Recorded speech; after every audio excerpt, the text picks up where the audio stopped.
యేసే సిలువలో పలికిన 7 మాటలను మనం కొద్ది సమయం ధ్యానం చేద్దామండి. ఆయన మొదటిగా తండ్రి వీరేమి చేయుచున్నారో వీరు ఎరుగ గనుక వీరిని క్షమించుడి అంటున్నారు. అంటే యేసే మనం చేసిన ప్రతి ఒక్క తప్పులను పాపములు ఆయన ఏమంటున్నారంటే ఆయన రక్తం చేత కడిగి ఆయన పవిత్రపరుస్తున్నాడు. ఆయన పవిత్రపరిచిన తర్వాత ఆయన రెండో మాటగా మనతో ఏం మాట్లాడుతున్నారంటే నేడే నీవు నాతో కూడా పరదేశంలో ఉందో అని నిశ్చయంగా నేను నీతో చెప్పుచున్నాను.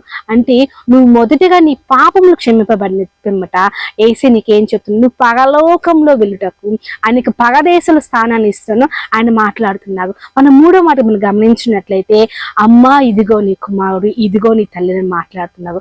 అనగా నువ్వు యేసేని క్షమాపణ అడిగిన పిమ్మట ఆయనకు పరదేశంలో నీకు నిత్యరాజు ఆయనకి స్థానం అనుగ్రహించిన పిమ్మట ఆయనకి ఏం చేసి భూలోకంలో ఆయన్ని కొన్ని పనులు అప్పగిస్తున్నారు, కొన్ని బాధ్యతలు అప్పగిస్తున్నారు. ఆ రోజు యేసయ్య తన యొక్క శిష్యుడైన యోహానికి తల్లి యొక్క బాధ్యత అప్పగించారు. ఈ రోజు దేవుడు మనకేం బాధ్యత అప్పగిస్తున్నారంటే అనేక నశించిపోతున్న వాళ్ళకి ప్రార్థన చేయమని దేవుడు మన బాధ్యతగా అప్పగిస్తున్నారండి. మన నాలుగో మాట గమనించినట్లయితే నా దేవా నన్ను ఎందుకు చేయవిడిచితివి అనగా దేవుని బాధ్యతలు చేస్తున్న సమయంలో ఒక్కొక్కసారి నా బాధ్యతలు ఎవరు పట్టించుకుని నాకు ఎవరు సహకారం లేవు అని నువ్వు బాధపడుతున్నావేమో, అందరికి విడిచేసాగా నువ్వు బాధపడుతున్నావేమో. కానీ దేవుడు ఏమన్నాడంటే నువ్వు విడవను చేయవిడవని దేవుడు చెప్తున్నా. అలాంటి సందర్భం నువ్వేం చేయాలి తెలుసా, నువ్వు దప్పిక కలిగి ఉండాలి. అనేక మంది కోసం దప్పిక కలిగి ప్రార్థన చేయాలి. 5వ మాటగా ఆయన ఏమన్నాడు, నేను దప్పికొనుచున్నాను. ఈ రోజు మన దప్పిక ఏమై ఉండాలంటే నశించిపోతున్న ఆత్మల కోసం మన దప్పిక కలిగి ఉండాలని. 6వ మాటగా ఆయన ఏమంటున్నాడంటే సమాప్తమైన దేవుడు సెలవిస్తున్నాడు. అంటే దేవుడు నీకు ఇచ్చిన ప్రతి ఒక్క పనిని ప్రతి ఒక్క బాధ్యత నువ్వేం చేయాలి, సమాప్తం నువ్వు చేసి నువ్వేం చెప్పాలి, సమాప్తమైంది.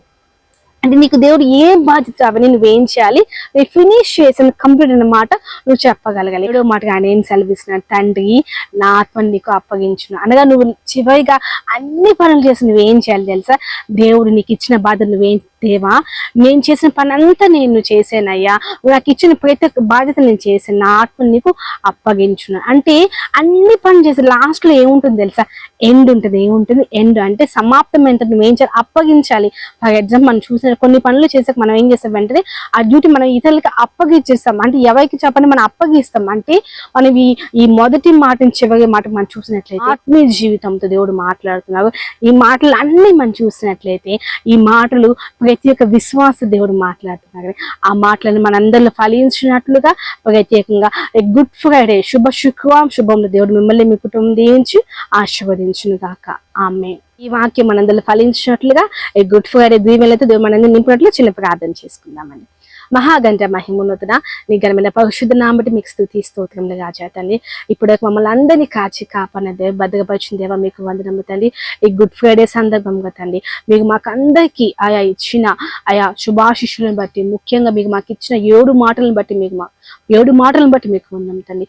7 మాటల్లో మేము ఏమి తెలుసుకోవాలో మా యొక్క విశ్వాస జీవితం మేము ఎలా కొనసాగాలో ఈ రోజు మాకు తెలియజేసేందుకు మీకు వందనములు తండ్రి. ఆ ప్రతి మాట మా అందరిలో ఫలించటం ప్రత్యేకంగా వాక్యాన్ని వీక్షిస్తున్న వాళ్ళందరిలో ఫలించట్లుగా సహాయం దయచేయమని యేసునామమున అడిగి పెడుతున్నాం తండ్రి. ఆమేన్. ఆమేన్. God bless you all. దేవుడు మిమ్మల్ని మీ కుటుంబం దీవించి ఆశీర్వదించును గాక. Once again good Friday to all. Amen.